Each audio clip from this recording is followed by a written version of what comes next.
हम अध्ययन करें वाईसीटी सॉल्व पेपर, जिसमें आज हम अध्ययन करेंगे यूजीसी नेट पेपर 2 हिंदी जून 2010 का प्रीवियस पेपर। वीडियो शुरू करने से पहले यदि आप हमारे चैनल पर नए हैं तो चैनल को सब्सक्राइब कर ले, इसी तरह से यूजीसी नेट तथा हिंदी से संबंधित अन्य पठन पाठन के लिए। तो चलिए वीडियो शुरू करते हैं और देखते हैं आज के प्रश्नों को। आज का पहला प्रश्न है, निम्नलिखित में से कौन द्रविड़ परिवार की भाषा है? ऑप्शन है ए उड़िया, बी बांग्ला, सी असमिया और डी कन्नड़। तो इसका सही आंसर होगा डी कन्नड़। हिंदी, उड़िया, बांग्ला और असमिया आदि जो है भारोपीय परिवार की भाषा है, जबकि कन्नड़, तमिल तथा तेलुगु द्रविड़ परिवार की भाषा है। अगला प्रश्न है, किस क्षेत्र की बोली को काशिका कहा गया है? ऑप्शन है ए बेसवाड़ा, बी आरा भोजपुर, सी बनारस और डी मगध। तो इसका सही आंसर होगा सी बनारस। बनारस की क्षेत्रीय बोली को काशिका कहा जाता है। अवध की क्षेत्रीय बोली को बेसवाड़ा कहा जाता है। काशिका का दूसरा नाम भोजपुरी है। अगला प्रश्न है, देवनागरी लिपि की उत्पत्ति किससे हुई? ऑप्शन है ए खरोष्टी, बी ब्राह्मी, सी पैसाची और डी कैथी। तो इसका सही आंसर होगा बी ब्राह्मी। लिपि की उत्पत्ति एवं उसके विकास को देखें तो ब्राह्मी से दक्षिणी शैली और उत्तरी शैली की दो लिपियां विकसित हुई। दक्षिणी शैली में तेलुगु, तमिल, कन्नड़ लिपियों का विकास हुआ और उत्तरी शैली से गुप्त लिपि या कुटिल लिपि और गुप्त लिपि से ही देवनागरी लिपि का विकास हुआ। अगला प्रश्न है, अष्टछाप के कवियों में प्रथम नियुक्त कीर्तनकार कवि कौन थे? ऑप्शन है ए नंददास, बी कृष्णदास, सी सूरदास और डी कुंभनदास। तो इसका सही आंसर होगा डी कुंभनदास। अगला प्रश्न है, पहले हम देख लेते हैं अष्टछाप के कवियों को, उनका जन्मकाल और उनका जन्मकाल के अनुसार क्रम पूछता है बार बार एग्जाम में। और बल्लभाचार्य के शिष्य कौन थे और विठलनाथ के शिष्य कौन थे? तो चार शिष्य कुंभनदास, शूरदास, परमानंददास और कृष्णदास बल्लभाचार्य के शिष्य थे और चार शिष्य गोविंद स्वामी, छित स्वामी, चतुर्भुजदास और नंददास, ये चार जो है विठलनाथ के शिष्य थे। कुंभनदास का जन्म 1468 ईस्वी, सूरदास 1478 ईस्वी, परमानंददास 1493 ईस्वी, कृष्णदास 1496, गोविंद स्वामी 1505, छित स्वामी 1515, चतुर्भुजदास 1530 और नंददास 1533 ईस्वी। अगला प्रश्न है, जायसीकृत पद्मावत है? ऑप्शन है ए पुराण काव्य, बी धर्म काव्य, सी रूपक काव्य और डी चंपू काव्य। तो इसका सही आंसर होगा सी रूपक काव्य। जायसीकृत पद्मावत, जिसका रचना काल है 1540 ईस्वी, उच्च कोटि का प्रबंध काव्य है। डॉक्टर नगेंद्र ने इसे प्रतीकात्मक या रूपक काव्य कहा है। इसे समासोक्ति काव्य भी कहा जाता है। अगला प्रश्न है, बसो मेरे नैनन में नंदलाल किसकी पंक्ति है? ऑप्शन है ए सूरदास, बी नंददास, सी मीराबाई और डी कृष्णदास। तो इसका सही आंसर होगा सी मीराबाई। बसो मेरे नैनन में नंदलाल मीराबाई की प्रसिद्ध पंक्ति है। लड़िकाई को प्रेम कहो अली कैसे करी के छूटत, ये जो है प्रसिद्ध पंक्ति है सूरदास का। नव मरकत मणि श्याम मणिगम ब्रजबाला, वृंदावन को रिझी मनहु परिराई माला, नंदलाल की प्रसिद्ध पंक्ति है। कंचन मणि मरकत रस ओपी, नंद सुवन के संगम सुखर अधिक विराजपी गोपी, ये जो है कृष्णदास का प्रसिद्ध पंक्ति है। अगला प्रश्न है, अमिये हलालल मधभड़े श्वेत श्याम रत्नार, नियत मरत झुकी झुकी परत जेही चितवत एक बार, किसकी पंक्तियां हैं? ऑप्शन है ए कबीरदास बिहारी, बी रसलीन, सी केशवदास और डी धनानंद। तो इसका सही आंसर होगा बी रसलीन। बिहारी की प्रसिद्ध पंक्ति है, सोहत ओढ़े पीतपत श्याम सलोने गात, मानो लीन नीलमणि शैल पर आतप पर्यो प्रभात। घनानंद का है, अति शुद्धो स्नेह को मार्गु है, जहां नैकु शनाय सयानप बांक नहीं। केशवदास का प्रसिद्ध पंक्ति है, यद्यपि सुजाति सुलक्षणी सुब्रम सरस सुवृत भूषण विनु विराजई कविता बनिता मित। अगला प्रश्न है, बड़वे रामायण किसकी रचना है? ऑप्शन है ए सूरदास, बी तुलसीदास, सी नंददास और डी केशवदास। तो इसका सही आंसर होगा बी तुलसीदास। बड़वे रामायण तुलसीदास का है, साहित्य लहरी सूरदास का, रास पंचाध्याय नंददास का प्रसिद्ध रचना और विज्ञान गीता केशवदास का। अगला प्रश्न है, हिंदी प्रदीप पत्रिका के संपादक कौन है? ऑप्शन है ए भारतेंदु हरिश्चंद्र, बी लाला श्रीनिवास दास, सी बालकृष्ण भट्ट और डी राधाचरण गोस्वामी। तो इसका सही आंसर होगा सी बालकृष्ण भट्ट। हिंदी प्रदीप 1877 में प्रकाशित बालकृष्ण भट्ट का मासिक पत्रिका है, जो प्रयाग से प्रकाशित होती है। बाला बोधिनी 1874 ईस्वी भारतेंदु का मासिक पत्रिका बनारस से। सदादर्श 1874 ईस्वी प्रकाशन वर्ष लाला श्रीनिवास दास का मासिक पत्रिका बनारस से। भारतेंदु 1884 ईस्वी, राधाचरण गोस्वामी का वृंदावन से। अगला प्रश्न है, तोड़ने ही होंगे मठ और गढ़ सब, किसकी पंक्ति है? ऑप्शन है ए निराला, बी रघुवीर सहाय, सी नागार्जुन और डी मुक्तिबोध। तो इसका सही आंसर होगा डी मुक्तिबोध। तोड़ने ही होंगे मठ और गढ़ सब मुक्तिबोध का है। राष्ट्रगीत में भला कौन हुआ भारत भाग्य विधाता, फटा सुथन्ना पहने जिसका गुण हर चरना गाता। रघुवीर सहाय की प्रसिद्ध पंक्ति है। कई दिनों तक चूल्हा रोया चक्की रही उदास, कई दिनों तक कानी कुतिया सोई उसके पास। नागार्जुन की प्रसिद्ध पंक्ति है। अशब्द अंधरों का सुना भाष, मैं कवि हूँ पाया है प्रकाश। ये जो है निराला का प्रसिद्ध पंक्ति है। अगला प्रश्न है, आवारा मसीहा किसकी रचना है? ऑप्शन है ए विष्णु प्रभाकर, बी विद्यानिवास मिश्र, सी हरिवंश राय बच्चन और डी नरेंद्र शर्मा। तो इसका सही आंसर होगा ए विष्णु प्रभाकर। आवारा मसीहा 1974 में प्रकाशित विष्णु प्रभाकर का ग्रंथ है। यह जीवनी है, शरत चंद्र चट्टोपाध्याय से संबंधित है। उत्सव पुरुष 2003 में प्रकाशित महिमा मेहता का है, जो नरेश मेहता से संबंधित है, जीवनी है। आवारा मसीहा 1974 विष्णु प्रभाकर द्वारा लिखित शरत चंद्र चट्टोपाध्याय की जीवनी है। इसके 3 खंड है, दिशारा, दिशा की खोज और दिशांत। अगला प्रश्न है, पशु पक्षियों पर लिखित महादेवी वर्मा का रेखा चित्र संकलन है। ऑप्शन है ए पथ के साथी, बी मेरा परिवार, सी स्मृति की रेखाएं और डी अतीत के चलचित्र। ये प्रश्न रिपीट हुआ है, पहले भी पूछा गया है। इसका सही आंसर होगा बी मेरा परिवार। अतीत के चलचित्र 1941 ईस्वी, स्मृति की रेखाएं 1943 ईस्वी, मेरा परिवार 1972 महादेवी वर्मा के रेखा चित्र है। मेरा परिवार में महादेवी जी ने नीलकंठ यानी कि मोर, गिल्लू गिलहरी, सोना यानी हिरनी, दुर्मुख खरगोश, गौरा गाय, नीलू कुत्ता, निको नेवला, रोजी कुतिया, रानी घोड़ी इत्यादि पशु पक्षियों का वर्णन किया है। जबकि पथ के साथ ही 1956 में प्रकाशित महादेवी वर्मा का संस्मरण है। अगला प्रश्न है, रामचंद्र शुक्ल की आलोचनात्मक कृति कौन सी है? ऑप्शन है ए रस सिद्धांता स्वरूप विश्लेषण, बी काव्य मीमांसा, सी रस मीमांसा और डी वाङ्मय विमर्श। तो इसका सही आंसर होगा सी रस मीमांसा। रस मीमांसा आचार्य रामचंद्र शुक्ल का आलोचना ग्रंथ है। रस सिद्धांत स्वरूप एवं विश्लेषण आनंद प्रकाश दीक्षित का है। काव्य मीमांसा राजशेखर का और वाङ्मय विमर्श विश्वनाथ प्रसाद मिश्र का। अगला प्रश्न है, मनोविश्लेषणात्मक शैली के उपन्यासकार है। ऑप्शन है ए प्रेमचंद, बी रांगे राघव, सी इलाचंद्र जोशी और डी वृंदावन लाल वर्मा। तो इसका सही आंसर होगा सी इलाचंद जोशी। इलाचंद जोशी जन्म 1902 ईस्वी, अज्ञेय जन्म 1911 ईस्वी, जैनेन्द्र जन्म 1905 ईस्वी, डॉक्टर देवराज 1917 ईस्वी इत्यादि विश्लेषणात्मक शैली के उपन्यासकार है। अगला प्रश्न है, न्यूनिया किस उपन्यास की पात्र है? ऑप्शन है ए अनामदास का पोथा, बी चारुचंद्र लेख, सी पुनर्वा और डी बाणभट्ट की आत्मकथा। तो इसका सही आंसर होगा डी बाणभट्ट की आत्मकथा।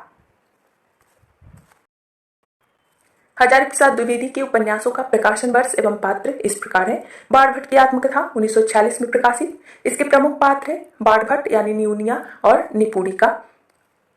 चारुचंद्र लेख 1963 में प्रकाशित। इसके प्रमुख पात्र है राजा सातवाहन एवं चंद्रलेखा। पुनर्वा 1973 में प्रकाशित। लोरिकायन एवं वृक्ष कटिकम इसके प्रमुख पात्र हैं। अनामदास का पोथा 1976 में प्रकाशित। छंदोग्य एवं वृहदारण्यक इसके प्रमुख पात्र हैं। अगला प्रश्न है, ठेले पर हिमालय किस विधा की रचना है? ऑप्शन है ए उपन्यास, बी कहानी, सी यात्रावृत्त और डी निबंध। तो इसका सही आंसर होगा डी निबंध। ठेले पर हिमालय 1958 ईस्वी में प्रकाशित धर्मवीर भारती का निबंध है। अगला प्रश्न है, बंदेवाड़ी विनायक को निबंध संकलन के रचयिता कौन है? ऑप्शन है ए विद्यानिवास मिश्र, बी रामवृक्ष बेनीपुरी, सी गुलाब राय और डी प्रताप नारायण मिश्र। तो इसका सही आंसर होगा बी रामवृक्ष बेनीपुरी। रामवृक्ष बेनीपुरी के निबंध संग्रह है गेहूं और गुलाब 1950 ईस्वी, बंदेवाड़ी विनायक को 1954 ईस्वी। प्रताप नारायण मिश्र के निबंध है धोखा, दांत, बालक, वृद्ध, आप, भौं, नारी, मुछ, ह, द, घूड़े का लत्ता भी नहीं, अपव्यय, वृद्ध, दान, ईश्वर की मूर्ति, होली अथवा होरी। कई बार प्रश्न ये भी पूछा गया है कि कौन से निबंधकार है जो दांत, भौं और मुझ पर निबंध लिखे हैं? तो यह है प्रताप नारायण मिश्र। डॉक्टर विद्यानिवास मिश्र के निबंध संग्रह है छितपन की छां 1953 ईस्वी, हल्दी तू 1955, तुम चंदन हम पानी 1957, मेरे राम का मुकुट भीग रहा है 1974, तमाल के झरोखे से 1981, संचारिणी 1982, सिरिस की याद आई 1995, कुबेरनाथ राय के निबंध संग्रह है प्रिया नीलकंठी 1968, रस आखेटक 1970, विषाद योग 1973, निषाद बांसुरी 1974, पर्ण मुकुट 1978, महाकवि की तर्जनी 1979, मराल 1993, उत्तर कुरु 1994, बाड़ी का क्षीर सागर 1998, अंधकार में अग्निशिखा 1998, आगम की नाव 2002। अगला प्रश्न है भरत मुनि के रस सूत्र में निम्नलिखित में से किसका उल्लेख नहीं है? ऑप्शन है ए अस्थाई भाव, बी विभाव, सी अनुभव और डी व्याभिचारी भाव। तो इसका सही आंसर होगा ए अस्थाई भाव। आचार्य भरत मुनि ने अपने ग्रंथ नाट्य शास्त्र में रस सूत्र की व्याख्या की है। भरत मुनि का रस सूत्र है विभावानुभाव व्याभिचारी रस संयोगदा निष्पत्ति। तो इसमें जो है अस्थाई भाव का उल्लेख नहीं है, जबकि विभाव अनुभाव और व्याभिचारी का है। अगला प्रश्न है साधारणीकरण संकल्पना के उद्गाता कौन है? ऑप्शन है ए कुंतक, बी वामन, सी भट्टनायक और डी अभिनवगुप्त। तो इसका सही आंसर होगा सी भट्टनायक। अगला प्रश्न है शब्द की द्वार्थी योजना से कौन सा अलंकार होता है? ऑप्शन है ए अनुप्रास, बी वक्रोक्ति, सी श्लेष और डी उत्प्रेक्षा। तो इसका सही आंसर होगा बी वक्रोक्ति। वक्रोक्ति अलंकार वहां होता है जहां पर वक्ता के कथन का श्रोता द्वारा वक्ता के अभिप्रेत आशय से श्लेष अथवा काकु उक्ति से भिन्न अर्थ लगाया जाए। जैसे गौरवशालिनी प्यारी हमारी, सदा तुम ही एक इष्ट अहो, हौ न गौ नहीं हौ अवशा, अली निहू नहीं अस काहे कहे। श्लेष अलंकार वहां होता है जहां चिपकना मिलना अथवा संयोग अर्थ लगता है, एक शब्द के साथ अनेक अर्थ चिपके रहते हैं। जैसे कि मेरी भौ बाधा हरो राधा नागरी सोई, जातन की झाई परे श्याम हरित दुति हुए। अनुप्रास अलंकार वहां होता है जहां वर्णों या व्यंजनों की साम्यता के आधार पर एक से अधिक बार आवृत्ति हो, वहां अनुप्रास अलंकार होता है। जैसे मुदित महीपति मंदिर आए, सेवक सचिव सुभंत बुलाए। उत्प्रेक्षा अलंकार वहां पे होता है जहां पे उपमेय में उपमान की संभावना या कल्पना कर ली जाए। जैसे सोहत ओढ़े पीत पट श्याम सलोने गात, मनु नील मणि शैल पर आतप पर्यो प्रभात। अगला प्रश्न है कालक्रम की दृष्टि से प्रेमचंद के उपन्यासों का सही अनुक्रम कौन सा है? तो इसका सही अनुक्रम यहाँ पर जो है आंसर सी दिया गया है, लेकिन इसमें किसी भी ऑप्शन में सही अनुक्रम नहीं है, तो इसलिए हम उनके सभी उपन्यासों को ईस्वी सन देखते हैं। देवस्थान रहस्य 1905 ईस्वी, प्रेमा 1907, सेवा सदन 1918, वरदान 1921, प्रेमाश्रय 1922, रंगभूमि 1925, कायाकल्प 1926, निर्मला 1927, प्रतिज्ञा 1929, गबन 1931, कर्मभूमि 1933, गोदान 1936 और मंगलसूत्र जो कि अधूरा है 1948। प्रेमचंद ने प्रेमा को 1907 उपन्यास को संशोधित करके प्रतिज्ञा शीर्षक से 1929 में प्रकाशित कराया। अगला प्रश्न है कालखंड की दृष्टि से कहानियों का सही अनुक्रम। तो इसका सही अनुक्रम होगा बी रानी केतकी की कहानी 1808 ईस्वी इंसाल्लाह खां का, उसने कहा था 1915 ईस्वी चंद्रधर शर्मा गुलेरी का, शरणागत 1912 वृंदावन लाल वर्मा का और तिरिच 1989 ईस्वी उदय प्रकाश का। अगला प्रश्न है निम्नलिखित नाटकों का सही अनुक्रम कौन सा है? तो इसका सही अनुक्रम होगा ए अंधा युग 1955 धर्मवीर भारती का, शारदिया 1959 जगदीश चंद्र माथुर का, कोर्ट मार्शल 1991 स्वदेश दीपक का और मादा कैक्टस 1959 लक्ष्मी नारायण लाल का। इसमें भी जो है आंसर ए दिया गया है, लेकिन सही क्रम में नहीं है, इसलिए आप इस विषय को ध्यान रखिए।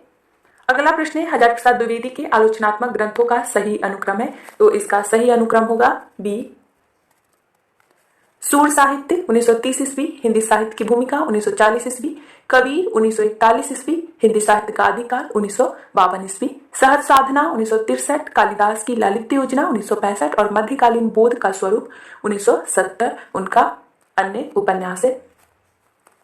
अगला प्रश्न है प्रकाशन काल के अनुसार रेखा चित्रों का सही अनुक्रम बताइए। तो इसका सही अनुक्रम होगा सी अतीत के चलचित्र 1941, स्मृति की रेखा 1943, माटी की मूर्तें 1946, अमिट रेखाएं जो है 1951 और कुछ शब्द कुछ रेखाएं 1965।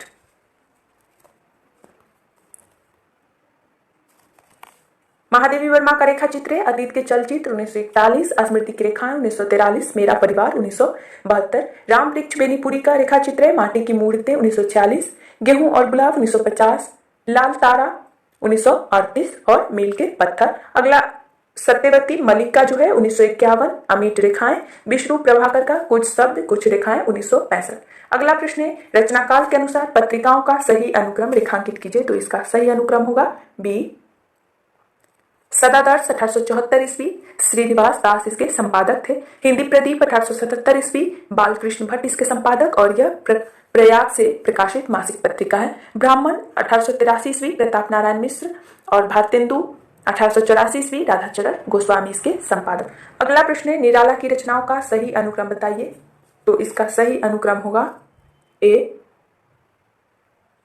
अनामिका 1923 ईस्वी, परिमल 1930, गीतिका 1936 और कुकुरमुत्ता 1942। इसके अलावा तुलसीदास 1938, अनिमा 1943, बेला 1946, नए पत्ते 1946, अर्चना 1950, आराधना 1953, गीतगुंज 1954 और सांध्य काकली 1969 है। सूर्यकांत त्रिपाठी निराला की प्रथम कविता जूही की कली 1916 ईस्वी है। अगला प्रश्न है कमायनी के सर्गों का सही अनुक्रम, तो इसका सही अनुक्रम होगा सी। चिंता, आशा, श्रद्धा और काम। जयशंकर प्रसाद जिनका जन्म 1889 ईस्वी, इनके द्वारा रचित कामायनी 1936 में प्रकाशित महाकाव्य में कुल 15 सर्ग है, जिनका क्रम इस प्रकार है चिंता, आशा, श्रद्धा, काम, वासना, लज्जा, क्रम, कर्म, ईर्ष्या, ईरा, स्वप्न, संघर्ष, निर्वेद, दर्शन, रहस्य तथा आनंद। अगला प्रश्न है रचनाकाल के अनुसार लंबी कविताओं का सही अनुक्रम लिखे, तो इसका सही अनुक्रम होगा सी। प्रलय की छाया 1931 ईस्वी, जयशंकर प्रसाद। आशाध्य बीड़ा 1961 ईस्वी, अर्घ्य पटकथा 1972 ईस्वी, धूमिल और कन्हार संभवतः एकांत श्रीवास्तव का है। अगला प्रश्न है आचार्यों और उनके सिद्धांतों के साथ सुमेलन कीजिए, तो इसका सही मेल होगा भट्टलोल्लट उत्पत्तिवाद, शंकुक अनुमितिवाद, भट्टनायक भोगवाद या भुक्तिवाद, अभिनव गुप्त अभिव्यक्तिवाद। अगला प्रश्न है निम्नलिखित ग्रंथकार और उनके ग्रंथों का सुमेलन कीजिए, तो इसका सही मेल होगा एलियट का दी वेस्टलैंड, वर्ड्सवर्थ का लिरिकल बैलेट्स, लोंगिनुस का पेरिप्सूस और अरस्तु का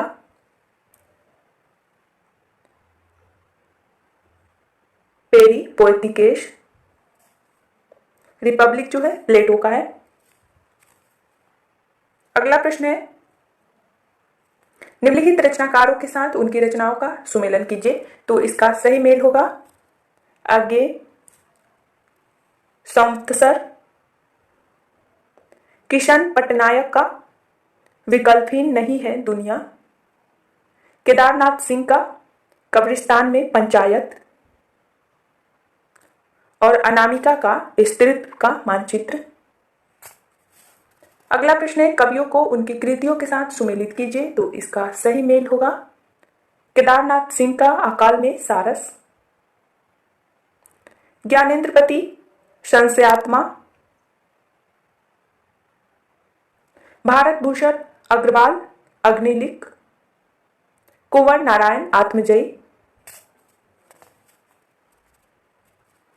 अगला प्रश्न है संपादकों को उनकी पत्रिकाओं के साथ सुमेलित कीजिए, तो इसका सही मेल होगा तद्भव अखिलेश का है, नमिता सिंह का वर्तमान साहित्य, राजेंद्र कुमार का बहुवचन और प्रभाकर श्रुत्रेय का पूर्वग्रह। अगला प्रश्न है कहानी और कहानीकारों का सुमेलन कीजिए, तो इसका सही मेल होगा सदगति प्रेमचंद, बिसाती जयशंकर प्रसाद, दो वाके भगवती चरण वर्मा, पाजेब जैनेन्द्र। अगला प्रश्न है, पंक्तियों के साथ कवियों का सुमेलन कीजिए। तो इसका सही मेल होगा शेष, महेश, गणेश, दिनेश। ये जो है रसखान का है। मन लेत पै देत छटांक नाही, ये घनानंद का। जैसे उड़ी जहाज को पंछी, सूरदास का। गिरा अनयन नयन बिनु बानी, ये जो है तुलसीदास का है। अगला प्रश्न है, रचना के साथ उसकी विधा को सुमेलित कीजिए। तो इसका सही मेल होगा शब्द और मनुष्य। आलोचना है परमानंद श्रीवास्तव का। काशी का 80 काशीनाथ सिंह का उपन्यास है। इला प्रभाकर श्रोत्रिय का नाटक। और पैरों में पंख बांधकर रामरिच बेनीपुरी का यात्रा साहित्य है। अगला प्रश्न है, उपन्यासों का उनके पात्रों के साथ सुमेलन कीजिए। तो इसका सही मेल होगा रंगभूमि, सोफिया, झूठा सच, तारा, त्यागपत्र, मृणाल और अंधेरे बंद कमरे में नीलिमा। रंगभूमि 1925 में प्रकाशित प्रेमचंद का उपन्यास है जिसके प्रमुख पात्र सोफिया है। झूठा सच पहला भाग 1958 में और दूसरा भाग 1960 में प्रकाशित यशपाल का उपन्यास है जिसके प्रमुख पात्र हैं तारा। त्यागपत्र 1937 में प्रकाशित जैनेन्द्र का है जिसके प्रमुख पात्र है मृणाल। अंधेरे बंद कमरे में 1961 में प्रकाशित मोहन राकेश का है जिसके प्रमुख पात्र है नीलिमा। अपने अपने अजनबी 1961 में प्रकाशित अज्ञे का उपन्यास है जिसके प्रमुख पात्र है ओके और सिल्मा। अगला प्रश्न है, पात्रों को उनके नाटकों के साथ सुमेलित कीजिए। तो इसका सही मेल होगा देवसेना, स्कंदगुप्त,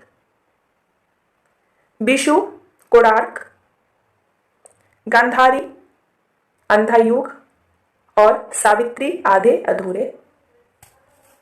स्कंदगुप्त 1928 में प्रकाशित जयशंकर प्रसाद का नाटक है जिसके प्रमुख पात्र है देवसेना, पृथ्वीसेन, भट्टार्क, पुरुगुप्त, बंधु वर्मा और विजया। कोणार्क 1951 में प्रकाशित जगदीश चंद्र माथुर का उपन्यास है नाटक है जिसके प्रमुख पात्र है विशु, नरसिंह देव और धर्मपाल। अंधायुग 1955 में प्रकाशित धर्मवीर भारती का नाटक है जिसके प्रमुख पात्र है गांधारी, युत्सु और आधे अधूरे 1969 में प्रकाशित मोहन राकेश का नाटक है जिसके प्रमुख पात्र है सावित्री, जुनेजा, महेंद्रनाथ, जगमोहन और अशोक। अगला प्रश्न 39 से 44 तक के जो प्रश्न है वो गाथांश पर आधारित है। तो हम पहले गाथांश को देखते हैं।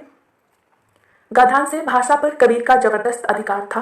वे बाड़ी के डिरेक्टर थे। जिस बात को उन्होंने जिस रूप में प्रकट करना चाहा उसे उसी रूप में भाषा से कहलवा लिया। बन गया है तो सीधे सीधे, नहीं तो दरेरा देकर। भाषा कुछ कबीर के सामने लाचार सी नजर आई है।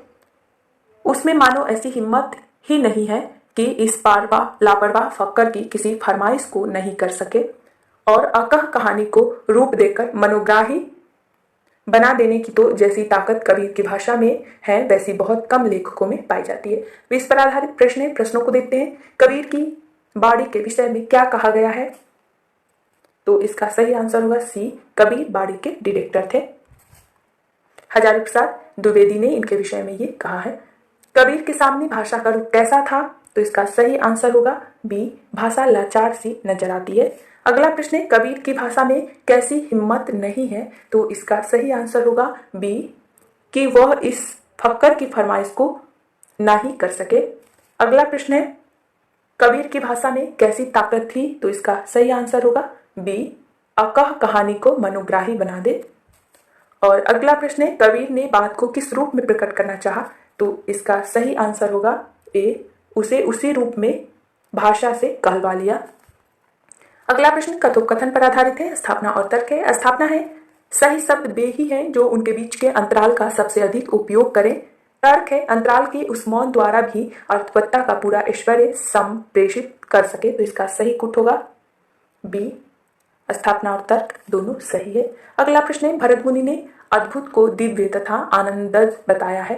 तर्क है, अलंकारों तक गई थी। तो इसका सही कुट होगा ए, स्थापना सही और तर्क गलत है क्योंकि रस सिद्धांत के प्रतिपादक आचार्य भरत मुनि हैं। भरत मुनि ने अद्भुत रस को दिव्य एवं आनंद को उत्पन्न करने वाला बताया है। भरत मुनि ने सिर्फ 4 अलंकारों का वर्णन किया है, अतः भरत मुनि का अलंकार पर आंशिक प्रभाव है।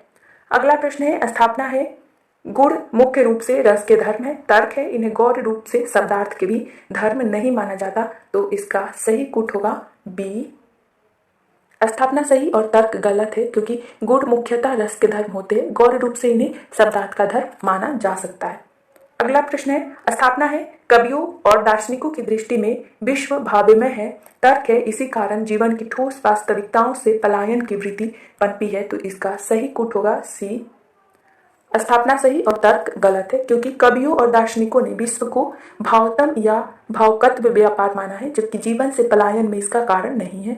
जीवन से पलायन में आर्थिक, सामाजिक, पारिवारिक तथा व्यक्तिगत कारण होते हैं। अगला प्रश्न है, स्थापना है प्रेम जब व्यष्टि सौंदर्य से ऊपर उठता है तब वह आध्यात्मिक बनता है। तर्क है क्योंकि प्रेम आध्यात्मिक होता है, तो इसका सही कूट होगा ए। स्थापना सही और तर्क गलत है क्योंकि प्रेम जब भक्ति से ऊपर उठता है या व्यष्टि से समष्टि की ओर बढ़ता है तो वह आध्यात्मिक हो जाता है। प्रेम का संबंध आंतरिक संवेदनात्मक भाव से है। प्रेम ही मानव जीवन की सर्वोच्चता को प्राप्त करने का साधन है। अगला प्रश्न है, काव्य का सत्य असाधारण होता है। तर्क है क्योंकि वह सामान्य सत्य से मिलता है, तो इसका सही कूट होगा डी। स्थापना सही और तर्क गलत है क्योंकि काव्य का सत्य साधारण भावभूमि से ऊपर उठकर असाधारण हो जाता है। तर्क में सामान्य सत्य की बात कही गई है, जबकि स्थापना में असाधारण सत्य, अतः स्थापना और तर्क अंतर संबंधित न होने के कारण तर्क गलत है। तो इसमें इतना ही था, आज के लिए इतना ही। वीडियो उपयोग लगा हो तो लाइक जरूर करें, चैनल पे नए हैं तो सब्सक्राइब कर लें।